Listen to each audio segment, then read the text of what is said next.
로마의 어느 흐린 오후, 바티칸 남쪽 예배당 복도를 지나던 사람들은 그 자리에 멈춰섰다. 그 복도의 끝에 낯선 개 한 마리가 조용히 서 있었기 때문이다. 눈처럼 흰 털, 꼿꼿한 귀, 그리고 사람을 꿰뚫는 듯한 호박빛 눈동자. 개는 목에 단 붉은 목줄에 작은 태극기 배지를 달고 있었다. 바이코라는 이름표 아래 작게 적혀 있었다. 한국, 진도 출신. 저 개는 어디서 온 거야? 한 스위스 근위병이 속삭이듯 물었지만 아무도 대답하지 못했다. 왜냐하면 그 순간 개는 움직이기 시작했기 때문이다. 마치 그 건물 구조를 이미 알고 있는 것처럼 복도를 따라 망설임 없이 걸었다. 교황청 시종들은 당황했지만 그 누구도 개를 막지 않았다. 심지어 누군가가 속삭였다. 교황님이 오셨던 그 시간과 같다. 교황 프란치스코는 그날 아침 평소보다 일찍 눈을 떴다. 의료진은 여전히 조심스러웠다. 그는 이미 몇 주째 병상에 누워 있었고 상태는 호전되지 않고 있었다. 그러나 그날만큼은 달랐다. 그는 창밖으로 쏟아지는 빛을 바라보며 말했다. 오늘 그 친구를 다시 볼 수 있을까? 교황성아, 감염 위험이 있어. 내가 원하는 건 단 한 가지야. 그게 백구를 다시 보는 것. 수녀 소피아는 잠시 말이 없었다. 그러고는 고개를 천천히 끄덕였다. 알겠습니다. 해보겠습니다. 이야기는 단지 한 노인의 마지막 소원이 아니다. 그 안에는 아무도 몰랐던 비밀이 있었다. 왜 진돗개였는지, 왜 바티칸 경비대도 그 개에게 경례를 하게 되었는지, 그리고 그 개가 왜 그날, 그 시간에 성당에 나타났는지 그 모든 대답은 지금부터 시작될 이야기에 담겨 있다. 그날은 바티칸에서도 보기 드문 폭풍우가 치던 날이었다. 신자들도 발걸음을 멈추고 교황청 내부조차 한때 정전이 될 만큼 강한 비바람이었다. 하지만 프란치스코 교황은 의외의 장소에 있었다. 바티칸 경계 바깥, 로마 외곽의 한 동물 구조소에서. 갑자기 왜 이곳을 방문하셨습니까? 비서관이 물었지만 교황은 조용히 대답했다. 누군가가 기다리고 있는 것 같아서. 그곳에는 유기견 수십 마리가 있었고 대부분은 사람을 향해 짖거나 꼬리를 흔들었다. 하지만 구석 그늘지고 차가운 철장 속 한 마리의 개는 조용히 등을 돌린 채 앉아 있었다. 기름때가 묻은 흰 털, 굳게 담은 입, 인간을 향한 믿음이 끊어진 듯한 눈동자. 저 개는 진돗개입니다. 직원이 설명했다. 한국 군부대 근처에서 구조되었는데 수송 도중 화물에 방치되어 발견되었습니다. 이름은 없고 주인도 없습니다. 교황은 그 말에 아무 말 없이 다가갔다. 그리고 조용히 천천히 무릎을 꿇었다. 폭우가 쏟아지는 바닥에 하얀 옷이 젖어가던 순간이었다. 그 순간 개가 고개를 돌렸다. 서로의 눈이 마주쳤다. 마치 오래전부터 알고 있었던 사이처럼. 너의 이름은 백구다. 이젠 너도 이름이 있어야 하니까. 교황은 조용히 속삭였고 진돗개는 한 발 앞으로 내딛었다. 그리고 조심스럽게 교황의 손에 코를 갖다 댔다.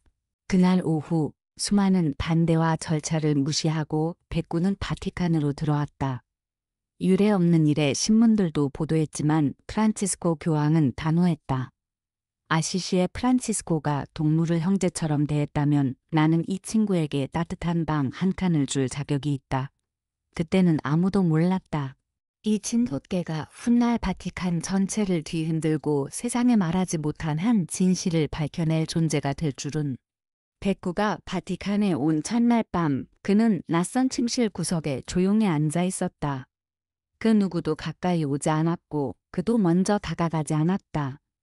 심지어 식사조차 손대지 않았다. 프란치스코 교황은 창가에서 조용히 그를 지켜봤다. 그리고 촛불 하나를 켜고 자신의 방 안에서 기도하듯 말했다. 사람들은 너를 구조했다고 말하지만 사실은 내가 날 구조한 걸지도 모르겠구나. 그 말에 백구의 귀가 살짝 움직였다. 그건 처음이었다. 내가 한국에 갔을 때 한 노인이 이런 말을 했지. 진돗개는 한 사람만 주인으로 삼고 그 사람이 부르면 먼 바다도 건넌다고. 그 말을 끝내자 백구는 자리에서 천천히 일어났다. 그리고 교황에게 다가와 발치에 앉았다. 그 순간 방 안의 시간은 멈춘 듯했다. 며칠 후 교황은 공식 석상에서 백구에 대해 처음 언급했다. 이 친구는 한국에서 왔습니다. 믿음과 충성의 땅에서 가장 순수한 사랑을 안고 왔지요. 그날 이후 바티칸의 경비병들조차 그 개를 예우하며 백구경이라 불렀다. 하지만 그 누구도 몰랐다. 백구는 단순한 반려견이 아니었다. 그는 특별한 본능을 가지고 있었고 때때로 믿을 수 없는 방식으로 교황을 지켜보고 있었다. 예를 들어 그날 밤 교황의 침실에서 가볍게 창문이 흔들릴 때 백구는 창밖 어둠 속을 향해 낮게 으르렁거렸다. 단지 바람이었을까? 혹은 우연히 놓인 메모지를 집어다가 교황의 무릎 위에 올려두었을 때 그 메모에는 프란치스코가 읽고 있던 중요한 메시지가 적혀 있었다. 그가 답해야 할 고아원의 요청이었고 그 다음날 교황은 즉시 방문을 결정했다. 그 이후로 바티칸 안에서 종종 들리는 말이 있었다. 백구는 신의 메신저가 아닐까요? 어느 이른 아침 바티칸 국내원장 비서가 황급히 교황의 방을 두드렸다. 교황 성하, 금메달이 사라졌습니다. 성베드로 기념홀에서. 그 메달은 단 하나뿐인 것이었다. 1950년 6.25 전쟁 당시 한국 가톨릭 신자들의 희생을 기리기 위해 제작된 메달. 프란치스코 교황이 수년 전 한국 방문 후 특별히 보관해 오던 상징물이었다. 잠금 장치는 어떻게 되었습니까? 흔적이 없습니다. 그리고 보안 기록엔 아무도 접근하지 않았다고. 그 순간 백구가 뭔가 이상한 행동을 보이기 시작했다. 그는 교황의 발밑에 다가와 앉아있다가 갑자기 방문 쪽을 향해 똑바로 서더니 한쪽 귀를 세우고 낮게 짖었다. 무슨 일이냐, 백구야? 교황이 조용히 말하자 백구는 짖는 걸 멈추고 바닥을 살펴보듯 코로 냄새를 맡았다. 그리고 교황이 입는 전례복 옷장 아래로 들어갔다. 수녀 소피아가 따라가 보았을 때 백구는 천조각 하나를 이빨로 물고 나왔다. 그건 낯선 천이었다. 어느 복장에도 속하지 않았고 의전실에서도 확인되지 않았다. 한쪽 끝에는 잘린 듯한 붉은 자수 문양이 남아있었다. 그리고 그 문양 안에 흐릿하게 보이는 알파벳 이니셜 RM. 프란치스코는 잠시 조용히 있었다가 소리 없이 중얼거렸다. 로렌초 모레티. 그 이름은 단순한 의사가 아니었다. 바티칸 의료 자문이자 교황청 내에서 정보 접근 권한이 높은 인물. 그러나 동시에 교황이 몇 번이고 느꼈던 작은 위화감의 중심이기도 했다. 그날 저녁 백구는 다시 한번 이상한 행동을 보였다. 기념홀 근처를 걷던 중 갑자기 멈춰서더니 특정 벽면 앞에 앉아 있었다.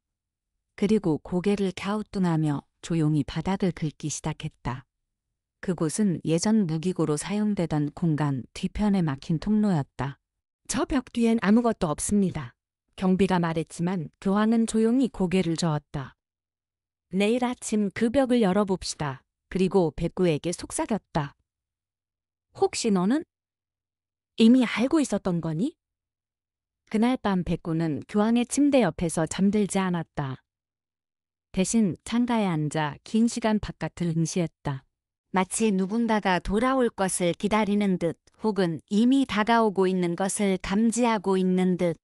이른 새벽 바티칸 경비팀과 보건 담당 기술자들이 성당 내 오래된 벽면 앞에 모였다. 백구는 여전히 그 자리에 앉아 있었다. 다른 개였다면 진작 지치거나 산만해졌겠지만 그는 마치 임무를 수행하는 군인처럼 정중하고 묵직한 자세를 유지하고 있었다. 시작하세요. 프란치스코 교황의 지시에 따라 벽돌 하나하나가 조심스레 드러나기 시작했다. 그리고 20분쯤 지났을 무렵 거기엔 문이었다. 오래전에 봉인된 비밀의 나무문. 자물쇠는 녹슬었고 천장이 낮아 일반 통로로 쓰이지 않은 곳이었다. 열겠습니다. 기술자가 문을 밀자 쿵 하는 무거운 울림과 함께 어두운 공간이 드러났다. 그 안은 좁고 눅눅한 방이었다. 벽에는 오래된 문서 한 몇 개, 사라진 줄 알았던 보석함 하나, 그리고 작은 천주교 사제복이 걸려 있었다. 그리고 그 아래 교황이 메달이 있었다. 이건 도난이 아니었습니다. 수녀 소피아가 속삭였다. 하지만 더 놀라운 것은 사제복 주머니 안에서 발견된 녹음기였다. 수녀는 조심스럽게 재생 버튼을 눌렀다. 그리고 거기서 나온 것은 사람의 목소리. 이건 공식적으로 남겨선 안 되는 진실입니다. 그러나 만약 그분이 떠난다면 이 모든 건 다시 교회로 돌아가야 합니다. 프란치스코는 고개를 떨구었다. 그 목소리는 익숙했다. 수년 전 이미 세상을 떠난 한 측근, 비오 몬타나 몬시뇰. 그는 과거 바티칸의 민감한 자료 보관을 담당했던 인물이었다. 그리고 그가 사망하기 전 교황에게 한 번 속삭였던 말이 떠올랐다. 진실은 사람보다 오래갑니다. 언젠가 백구가 그걸 찾게 될 겁니다. 그날 밤 프란치스코는 백구를 향해 조용히 말했다. 내가 왜 여기 있어야 했는지 이제 알겠다. 백구는 조용히 교황이 옆에 누워 그의 숨소리에 귀를 기울였다. 하지만 아무도 모른다. 그 방 안에 아직 발견되지 않은 무언가가 하나 더 남아 있었다는 것.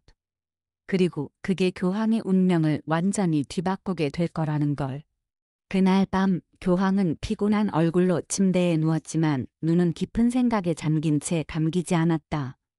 한쪽에선 백구가 조용히 숨을 고르며 누워 있었고 그 곁에 수녀 소피아가 의약품을 정리하고 있었다. 그리고 바로 그 순간 백구가 갑자기 고개를 들었다. 눈은 어두운 복도 쪽을 향했고 그는 낮은 소리로 으르렁거리기 시작했다. 한 발, 두 발. 천천히 문 쪽으로 다가가 앉더니 마치 누군가가 다가오고 있다는 듯 꼬리끝을 착 멈춘 채 숨을 죽였다. 백구야, 무슨 일이니? 수녀가 다가가려 하자 백구는 짧게 한 번 짖고는 다시 침묵했다. 누군가 복도 저편에 들어왔지만 문을 열지 않았다. 그 시각 교황청 메디컬 센터 한쪽 조용한 사무실. 로렌초 모레티 박사는 방에 불을 껐지만 자신의 휴대전화 많은 건에 조용히 통화 중이었다.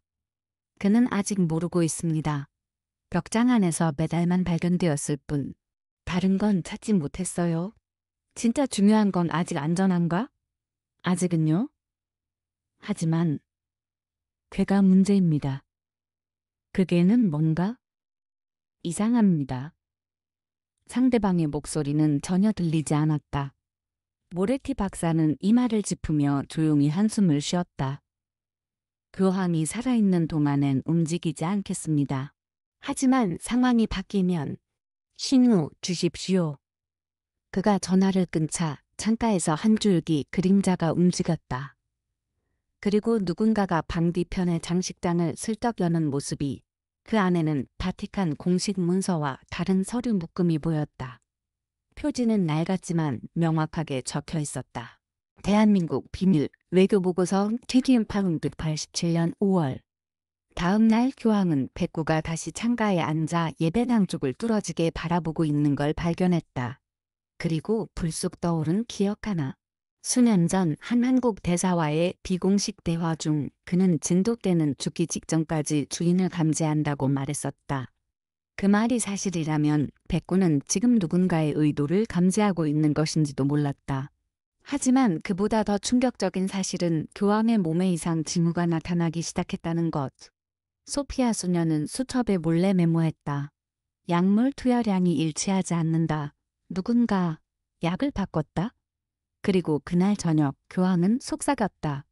소피아, 만약 무슨 일이 생긴다면 백구를 지켜줘야 해. 그 순간 백구는 조용히 교황의 손등에 머리를 기댔다. 마치 이미 알고 있다는 듯. 그날 밤은 이상할 만큼 고요했다. 바티칸의 정원에도 바람 한 점 없었고 교황의 침실에는 단 하나의 촛불만이 희미하게 흔들리고 있었다. 수녀 소피아는 마지막 약을 준비해두고 나가려던 찰나 교황이 갑자기 몸을 움찔하며 가슴을 움켜쥐었다. 성아, 성아! 그녀는 재빨리 달려와 호출기를 눌렀지만 반응이 없었다. 모레티 박사는 근처에 없었고 다른 의료진도 이 시간엔 자리를 비운 상황이었다. 그 순간 백구가 움직였다. 침대 옆에서 갑자기 일어나더니 서랍장을 발로 밀어 열고 그 안에서 뭔가를 꺼내려고 안간힘을 썼다. 백구야, 안 돼. 수녀가 말렸지만 걔는 고집스럽게 서랍 밑에 발을 넣어 작은 갈색 병 하나를 이빨로 물고 나왔다. 그건 이전에 쓰이던 심장 발작 대처용 약물. 이건 지금 사용 중지된 약인데 누가 여기에 숨겨둔 거지? 소피아 수녀는 주저없이 병을 열고 내용물을 확인했다. 그리고 눈이 커졌다. 기록에 있던 약물과 성분이 전혀 달랐다. 현재 투여 중인 약과도 다르고 명백히 교환에게 유해한 성분이었다. 누군가 일부러 바꿔놨어. 그녀는 곧장 교황의 팔에 응급 약물을 주사했고 몇 초 후 프란치스코의 호흡이 서서히 안정되기 시작했다. 그제야 백구는 침대 옆에 조용히 앉아 교황의 손을 핥았다. 그 눈빛은 말하고 있었다. 난 알고 있었어. 그 다음 날 아침 바티칸 내부 회의가 비공개로 열렸다. 소피아 수녀는 의료 보고서를 제출했고 모레티 박사는 예상과 달리 참석하지 않았다. 그는 어디 있습니까? 교황이 묻자 모두 고개를 숙였다. 그리고 그 순간 백구가 회의실 문을 향해 걸어가기 시작했다. 문 앞에서 멈춰선 그는 왼쪽 벽면을 응시하며 으르렁거렸다. 거긴 아무것도 없어 보였지만 교황은 조용히 말했다.